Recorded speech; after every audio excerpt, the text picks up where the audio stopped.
es una fuente de poder no aprovechada. Ahora su vida espiritual o la mía no se levantará por encima de nuestras vidas de oración. Por eso debemos aprender cómo orar. En este pasaje de las Escrituras, Jeremías está en problemas. Y está en problemas por predicar la verdad. Sedequías, el rey, lo ha puesto en prisión. Y ahí en la prisión, Dios misericordiosamente le habla y le invita a orar. Y este es el trasfondo de Jeremías 33:3, donde Dios dice: clama a mí, y yo te responderé. Quiero que note conmigo la orden o mandamiento que Dios dio. No dijo el pedido o la invitación, sino el mandamiento que Dios dio. Le ordenó a Jeremías que orara. Le dijo: clama a mí. Jesús dijo que los hombres deben orar siempre. Y el apóstol Pablo dijo que debemos orar sin cesar. Este es un mandamiento de Dios Todopoderoso y es quien Dios toma la iniciativa.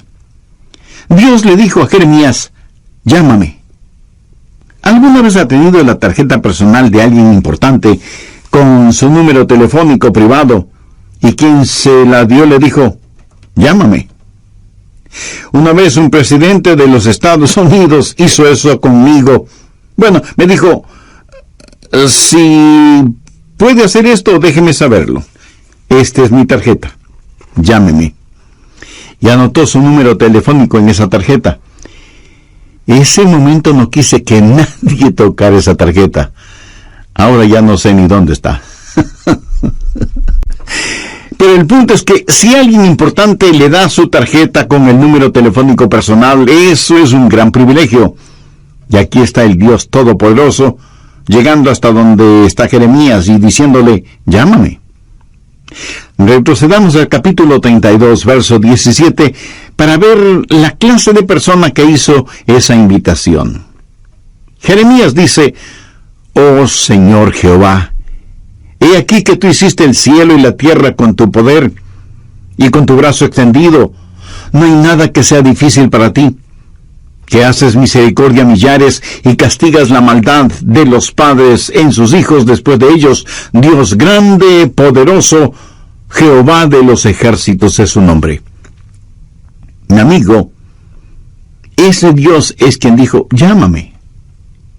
Él es quien dio su número privado, Jeremías 33:3, y dijo: aquí está mi número privado, quiero que me llames. Es mi invitación para ti. La mayoría de nosotros no podemos sencillamente tomar el teléfono y llamar a los jefesotes en el gobierno, o en los negocios, o en el mundo del entretenimiento. Pero escúcheme, no hay ni uno solo de ustedes que me están oyendo que no puedan hacer contacto con el cielo. Frente a determinadas situaciones, nunca diga que no hay nada que usted pueda hacer, porque sí puede orar. Y la oración no es algo que solo usted puede hacer, es algo que todos podemos hacer. Y porque Dios nos ha pedido que oremos, y porque Dios nos ha invitado a que oremos, y porque Dios nos ha ordenado que oremos, el dejar de orar es un pecado, pero también es una invitación. Y el dejar de orar es un insulto, y también es un privilegio, y el dejar de orar es una necedad, y también es una oportunidad, y el dejar de orar es una tragedia. Y cuando no oramos, pecamos contra Dios, le insultamos a Dios, nos negamos nosotros mismos ese privilegio y entramos en una tragedia colosal y, sin embargo, fracasamos en orar. Deseo compartir con usted 10 pequeñas lecciones que he aprendido acerca de la oración. No voy a profundizar en ninguna de ellas porque las comparto con usted como quien está también aprendiendo, no como una persona erudita o graduada en la escuela de la oración. Primero, haga un hábito de la oración. Los hábitos se forman al comenzar una y otra vez aquello en lo que fracasa día a día hasta que la oración se vuelve un hábito. Segundo, elija un tiempo y un lugar para orar. Ahora, no deje de orar a cualquier hora y en cualquier lugar, pero designe una hora específica y un lugar determinado para orar. Tercero, haga de ese tiempo y lugar lo más óptimo para usted.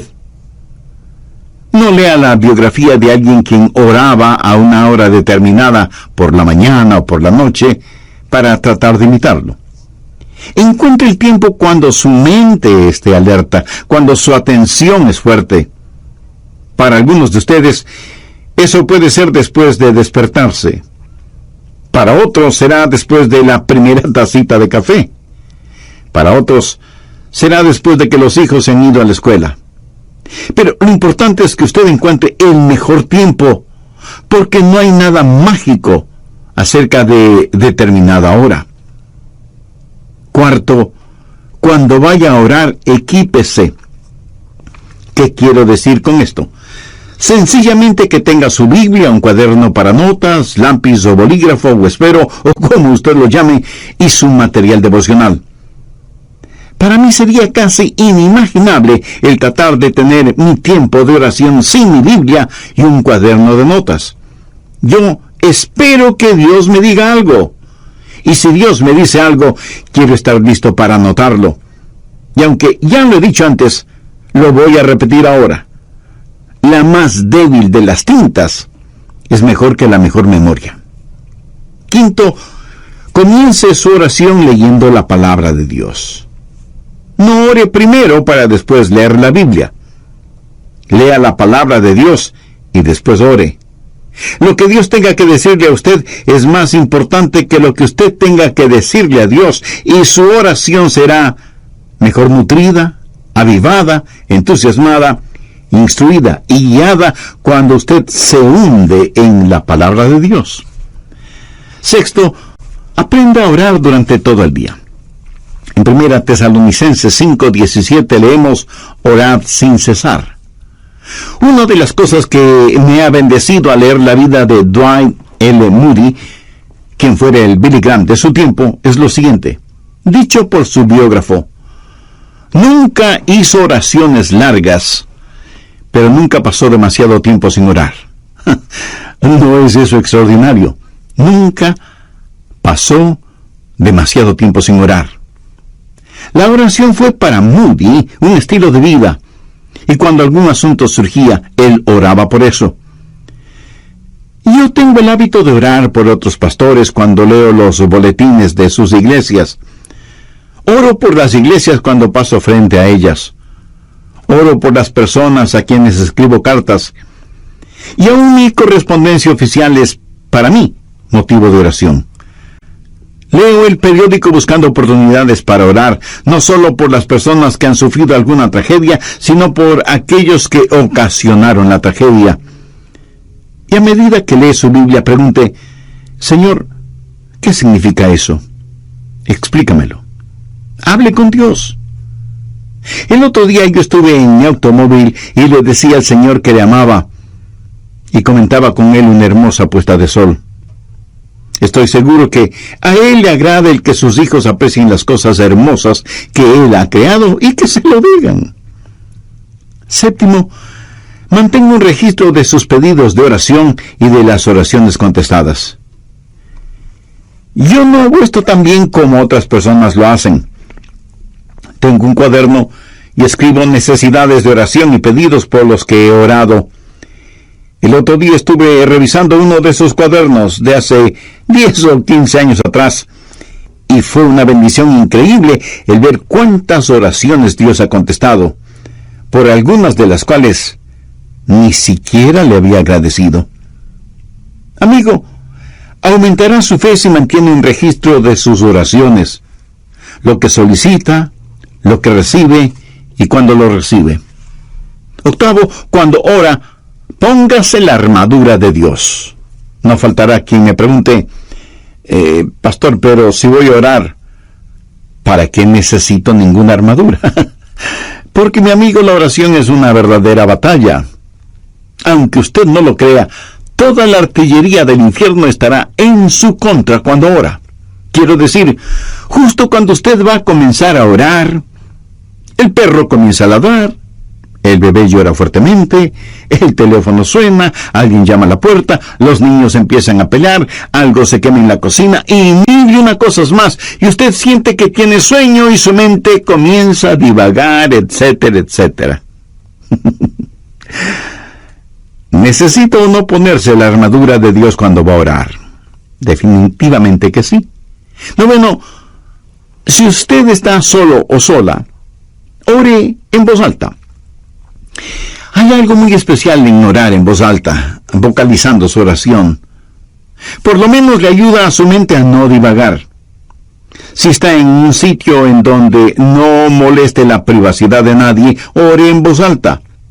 Ahora, no creo que es una buena idea el orar en voz alta cuando está en medio de una multitud. Alguien pudiera pensar que usted ha perdido un tornillo en la cabeza y pudiera terminar en el manicomio. Ahora, si su mente es como la mía, querrá hacer cualquier otra cosa cuando usted comienza a orar. ¿No ha notado cuán difícil es permanecer enfocado cuando empieza a orar? Y es justo cuando comienza a orar que su mente empieza a pensar, bueno, necesito hacer esto y aquello y lo demás allá. Bueno, tengo un secreto que lo leí en alguna parte, lo puse en práctica y da maravillosos resultados, ya se lo diré. 10. Si la cosa que distrae su atención de la oración es tan importante y está en su mente, ore por eso. ¿Sabe de lo que estoy hablando? Si, por ejemplo, estoy orando por los enfermos y el Señor me dice, Adrián, tienes que preparar un mensaje, dejo de orar por los enfermos y ese mismo instante oro por el mensaje. Hecho eso, puedo concentrarme en aquello que está en mi mente y que es el punto central de mi oración. Evidentemente, eso es lo que está en mi subconsciente y por lo cual quiero orar. En Mateo 21:22, el Señor Jesucristo dijo, y todo lo que pidiereis en oración, creyendo, lo recibiréis. Pero quiero que vea una segunda cosa. He hablado del mandamiento de orar. En Jeremías 33:3, Dios dice, clama a mí. Ahora, con el mandato quiero que note la confianza y la seguridad que viene con esa orden. Clama a mí y yo te responderé. Ahora, ¿es esa la verdad o no lo es? Es la verdad. El Dios Todopoderoso ha dicho, y yo te responderé. Eso da confianza, seguridad.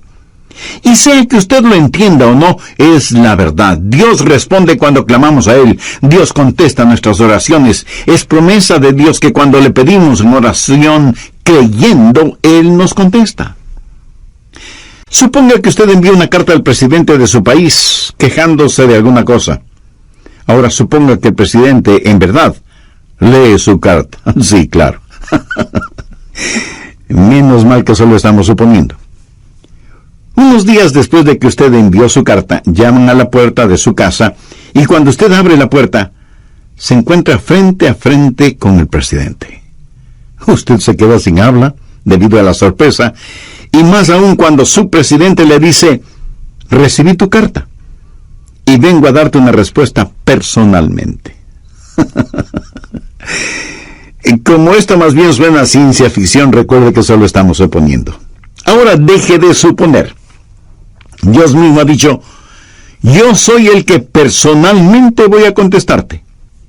Y cuando Dios nos contesta, Él lo puede hacer de 4 maneras. Primero, su respuesta puede ser específicamente entregada. Usted como yo hemos pedido a Dios cosas específicas y las hemos pedido y las hemos recibido tan instantáneamente, tan milagrosamente, tan realmente, que nadie puede convencernos de que eso no fue una casualidad o una coincidencia. Creo que todos oramos en forma general, pero aquellos que hemos caminado este sendero por largo tiempo, hemos orado y hemos recibido respuesta específica e inmediata. Segundo, a veces la respuesta puede ser estratégicamente demorada. O sea, Dios no siempre contesta en forma inmediata. Eso no significa que no vaya a contestar. Dice la palabra de Dios en Isaías 30:18, por tanto Jehová esperará para tener piedad de vosotros. Y con Dios, el momento apropiado es más importante que el tiempo. Por lo tanto, su respuesta puede ser estratégicamente demorada. Tercero, su respuesta puede ser significativamente diferente. Usted puede pedir a Dios algo y Él le dará algo mucho mejor. El apóstol Pablo en 2 Corintios capítulo 12 dice que tenía un aguijón en la carne y le había pedido a Dios que lo removiera, que le quitara ese aguijón, pero Dios no lo hizo. Sin embargo, Dios contestó la oración de Pablo no dándole lo que el apóstol le pedía, sino otorgándole algo mucho mejor de lo que había pedido. ¿Qué pudo ser mejor que quitarle el aguijón en la carne? Una sobreabundante gracia. Pablo, escribiendo a los hermanos en Corinto, les dijo: pues que hemos de pedir como conviene, no lo sabemos, pero el Espíritu mismo intercede por nosotros con gemidos indecibles. Cuarto, la respuesta puede ser soberanamente negada. Usted puede pedir algo a Dios y Él le dirá: no voy a contestar tus oraciones, no porque tu corazón esté equivocado, sino porque estás pidiendo por algo equivocado. Y Dios le ama demasiado como para darle algo que puede hacerle daño. Dios le ama de tal manera que este mismo momento está abriendo la oportunidad para que usted, si aún no es un creyente, haga una decisión por Jesucristo ahora mismo. Usted, amigo, pudiera ser un importante ejecutivo. Usted, amiga, pudiera ser una hábil empresaria. No importa quién sea usted o dónde esté. Si no tiene la seguridad de su salvación eterna, no necesita ser un científico para saber que su condenación será eterna, independientemente de lo que usted crea al respecto. En el programa anterior compartí con usted 10 pequeñas lecciones que he aprendido acerca de la oración. Primero, hay que hacer un hábito de la oración. Segundo, hay que elegir un tiempo y un lugar para orar. Tercero, hay que saber optimizar ese tiempo. Cuarto, hay que equiparse para ir a orar. Quinto, hay que leer la palabra de Dios antes de orar. Sexto, hay que saber orar durante todo el día. Séptimo, es bueno mantener un registro de oraciones pedidas y contestadas.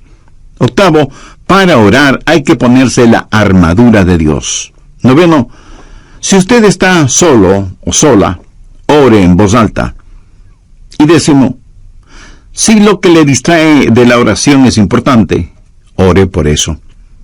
También vimos que cuando Dios contesta, lo puede hacer de 4 maneras. Primero, su respuesta puede ser específica e inmediata. Muchos de ustedes, así como yo mismo, a veces hemos recibido respuestas inmediatas a nuestras oraciones. Segundo, su respuesta puede ser estratégicamente demorada. Dios no siempre contesta en forma inmediata. Su respuesta puede demorar, pero siempre será en nuestro beneficio. Para Dios, el momento apropiado es más importante que el tiempo. Tercero, su respuesta puede ser significativamente diferente. Dios le puede dar algo totalmente diferente de lo que usted pidió, pero siempre será algo mucho mejor de lo que fue su pedido. Cuarto, su respuesta puede ser una negativa soberana. Cuando Dios no contesta su petición, no es porque necesariamente haya pecado en su vida, sino porque su petición está equivocada. Y Dios jamás le dará algo que pueda dañarle, no importa con cuánta intensidad se lo pida. Por ejemplo, una jovencita cristiana puede enamorarse apasionadamente de un joven no creyente, carnal, mundano, pero ella, cegada por lo que cree es amor, le pide a Dios que le dé a ese joven por esposo. No le pide a Dios que el joven se convierta. Dios, para protegerla, le niega su pedido. Ella, de todas maneras, se une a ese joven y esa es una receta segura para un fracaso matrimonial y espiritual. Yo creo que todos nosotros agradecemos a Dios por las oraciones contestadas, aunque debo admitir que muchas personas ni siquiera le agradecen a Dios por haberles contestado positivamente. Permítame decirle lo que yo he hecho. Le he agradecido a Dios por las oraciones no contestadas. ¿Usted alguna vez lo ha hecho? Ruth Graham, la esposa de Billy Graham, alguna vez dijo: le agradezco a Dios por las oraciones no contestadas. Si Dios hubiera contestado cada una de mis oraciones, cuando le pedí algo, 5 veces me hubiera casado con el hombre equivocado. Y siempre estamos orando, pidiendo cosas. Señor, esto es lo que quiero. Señor, ¿puedes hacer esto por mí? Y Dios dice, no sabes lo que estás pidiendo. Y pienso en algunos personajes bíblicos que pidieron a Dios que les quitara la vida cuando se vieron frente a dificultades. Moisés fue uno de ellos. Elías también le pidió a Dios que le matara. Y Jonás hizo la misma petición. Nosotros estaríamos ya hecho polvo si Dios contestara todas nuestras peticiones. Clama a mí y yo te responderé. Y la respuesta de Dios puede ser sí, no, te daré algo mejor o espera. ¿Qué he compartido con usted hasta este momento? La orden o mandato, la confianza o seguridad, y finalmente veamos la conquista. Clama a mí y yo te responderé y te enseñaré cosas grandes y ocultas que tú no conoces. Dios se ha revelado a sí mismo como un Dios que puede hacer lo que desea hacer. Veamos nuevamente Jeremías 32:17. Oh Señor Jehová, he aquí que tú hiciste el cielo y la tierra con tu gran poder y con tu brazo extendido. No hay nada que sea difícil para ti. Vamos un poco más adelante, hasta el verso 27, en donde Dios presenta sus credenciales, por decirlo de alguna forma. He aquí que yo soy Jehová, Dios de toda carne. ¿Habrá algo que sea difícil para mí? En otras palabras, Dios está diciendo que, siendo como es todopoderoso, Él puede hacer aún aquello que desde nuestro punto de vista humano es imposible hacer. Conozco a personas que tienen dificultad para creer en milagros. Los científicos, por lo general, y con las debidas excepciones, se identifican como ateos o, a lo sumo, agnósticos. Y pregunto, ¿cómo nadie puede tener dificultad con los milagros si cree en la creación? Si usted puede aceptar Génesis 1:1, de ahí en adelante, todo es más sencillo de creer. La gente habla mucho de las leyes de la naturaleza y realmente no saben de lo que están hablando porque no existe tal cosa como leyes de la naturaleza.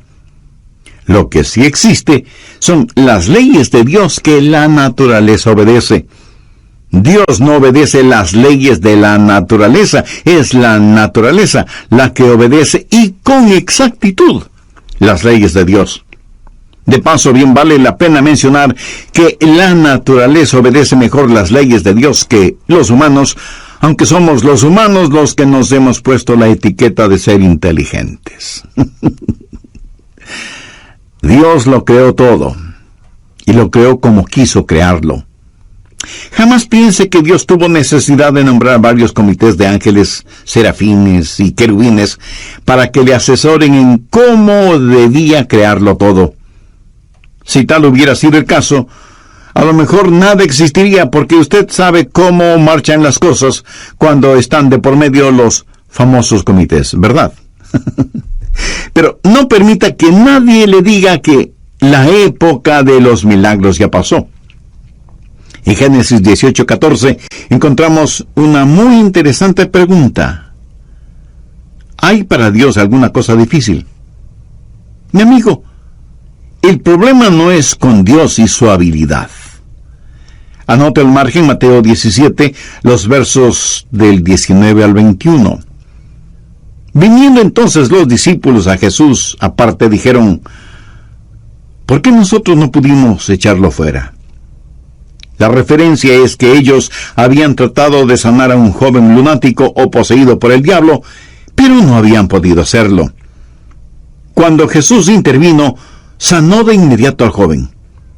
Eso motivó que ellos preguntaran a Jesús, ¿por qué nosotros no pudimos echarlo fuera?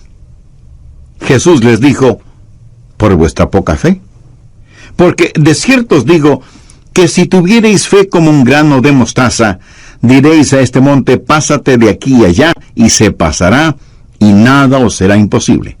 Subraye esa última frase, nada os será imposible. Pero este género se refiere a la posesión demoníaca. No sale sino con oración y ayuno. En otras palabras, Jesús les dijo: la razón por la que mi Padre no les contestó no es porque no tenga la habilidad para hacerlo, sino debido a la incredulidad de ustedes. Porque si tuvieran fe aún del tamaño de un pequeño grano de mostaza, podrían decir a un monte: quítate del camino, y se quitaría. Mi amigo, la más pequeña cantidad de fe es mucho más grande que la más grande dificultad. Dios le dijo a Jeremías: clama a mí y yo te responderé, y te enseñaré cosas grandes y ocultas que tú no conoces. Yo creo que la idea aquí es algo que usted nunca ha visto, o algo que ni siquiera puede imaginarlo. Y este verso me trae a la memoria Efesios 3, versos 20 y 21, en donde Pablo, pensando en la grandeza del Señor, dice: y aquel que es poderoso para hacer todas las cosas mucho más abundantemente de lo que le pedimos o entendemos, según el poder que actúa en nosotros, a Él sea gloria en la Iglesia en Cristo Jesús por todas las edades, por los siglos de los siglos. Amén. No hay ninguna oración demasiado difícil como para que Dios no conteste. No hay ningún problema demasiado grande que Dios no pueda resolverlo. No hay persona demasiado perdida como para que Dios no pueda salvarla. No hay promesa demasiado complicada como para que Dios no la cumpla. Clama a mí, y yo te responderé, y te enseñaré cosas grandes y ocultas que tú no conoces. Y si usted me pregunta: si pido a Dios algo que esté fuera de su voluntad, ¿me escuchará? Amigo, debe estar bromeando. Por supuesto que le escuchará, pero no le contestará. Mire lo que dice 1 Juan 5:14. Y esta es la confianza que tenemos en Él, que si pedimos alguna cosa conforme a su voluntad, Él nos oye.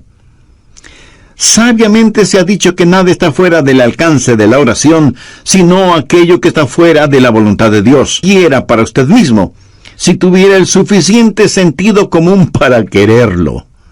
Dios le ama. Recuerde que la única cosa que está fuera del alcance de la oración es aquello que está fuera de la voluntad de Dios. Pero para Dios no hay problema demasiado grande, ni promesa demasiado difícil, ni personas demasiado perdidas. No hay nada que Dios no pueda hacer. De hecho, al mirar este versículo en Jeremías: clama a mí y yo te responderé, y te enseñaré cosas grandes y ocultas que tú no conoces, está en realidad dentro del contexto de problemas nacionales. ¿Acaso usted no tiene un inquieto sentir acerca de todo lo que está pasando en el mundo de hoy? Dios le está diciendo a Jeremías: mira, Jeremías, todo está bajo control. Ahí está Babilonia. Ahí está el cautiverio. Todas estas cosas van a suceder. En el capítulo 32 de Jeremías, desde el versículo 36, Dios le dice a Jeremías qué es lo que va a pasar, y comienza a hablar acerca de sus planes para Israel, del cautiverio en Babilonia, del regreso a la tierra, del venidero reino de Cristo, y luego le dice a Jeremías que ore. En la oración, nos unimos con Dios en regular las naciones y operar el universo. Y yo realmente no entiendo esto, pero Dios ha dicho lo que va a hacer, y nada de lo que nosotros hagamos podrá detenerlo. Y sin embargo, se nos dice que debemos orar para que venga su reino. Sabemos que un día vendrá, pero se nos dice que debemos orar. Preparando este mensaje acerca de la oración, no pude dejar de pensar: ¿qué arma es la oración en tiempos de calamidad nacional, o en tiempos de cualquier clase de calamidad? Varios países del mundo tienen ya cohetes con cabezas nucleares, teledirigidos.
y que dan en el blanco con precisión absoluta.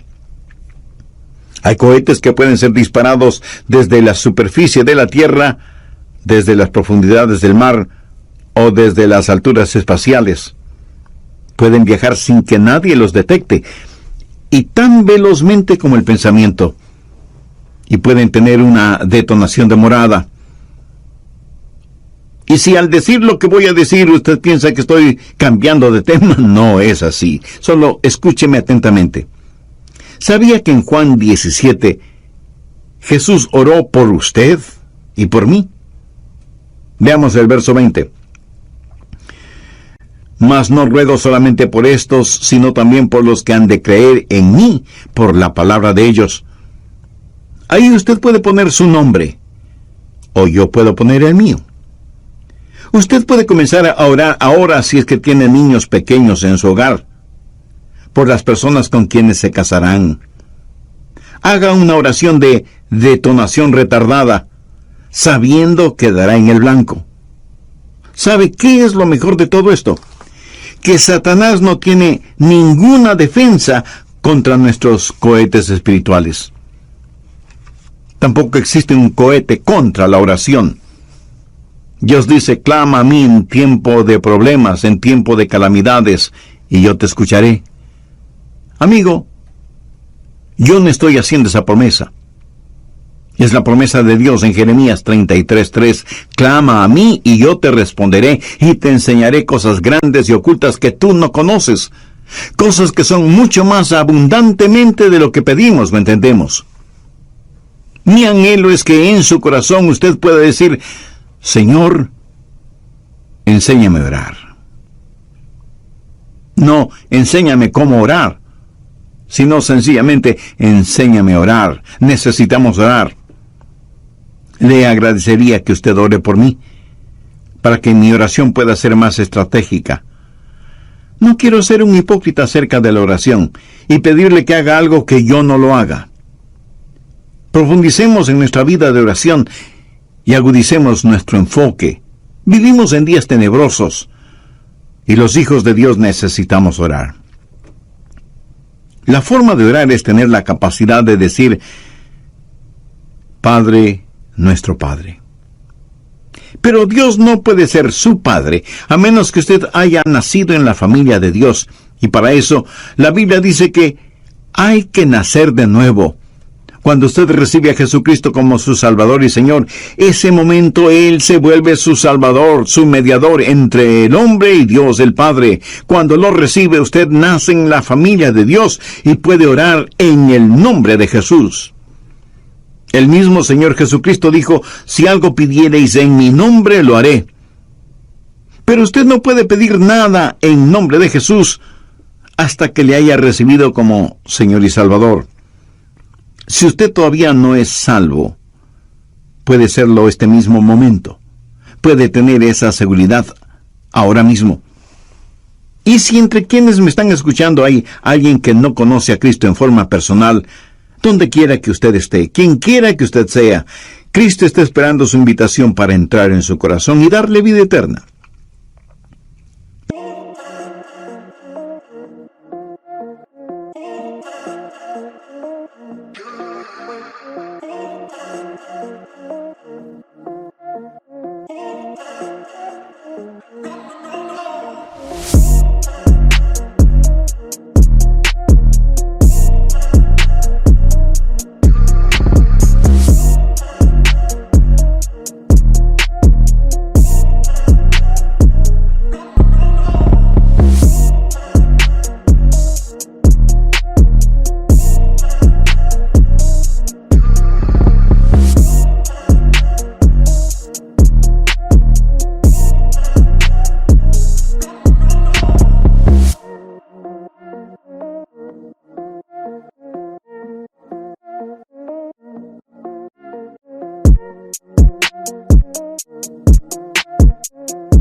La Biblia dice, cree en el Señor Jesucristo y serás salvo.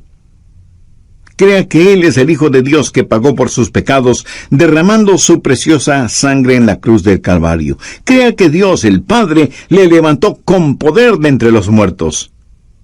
crea que Él no solo puede salvarle, sino que quiere salvarle si solo confía en Él. Si este mismo instante usted confía sinceramente en Él y le recibe como su Salvador y Señor, sus pecados le serán perdonados inmediatamente. Cristo morará en usted permanentemente y el cielo será su morada eternamente. Si tiene ese deseo y necesidad espiritual, le invito a orar una sencilla oración. Use sus propias palabras. Converse con Dios y dígale: querido Dios, anhelo que esta oración pueda llegar a ti. En realidad no estoy acostumbrado a orar. Y no sé si lo que te estoy diciendo es orar o no. En todo caso, vengo a ti